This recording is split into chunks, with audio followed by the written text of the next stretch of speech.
Sa wakas mga master, mayroon na tayong gamit. So i-unbox natin to. So magagamit ko to sa aking pagdi-DIY. Ang tagal ko tong pinag-ipunan para makabili ng ganito. So hindi na natin patatagalin to. I-unbox na natin to.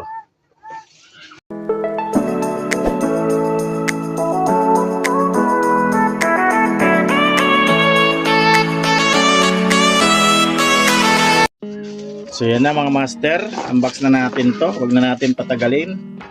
At alam kong excited na rin kayo. At syempre excited na rin ako.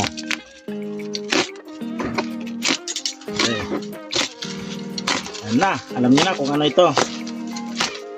Ayan, kitang-kita na kagad mga master. Talagang tagal ko tong pinag-ipunan bago makabili ng ganito. Alam niyo naman, mahirap lang tayo kaya hirap din tayo makabili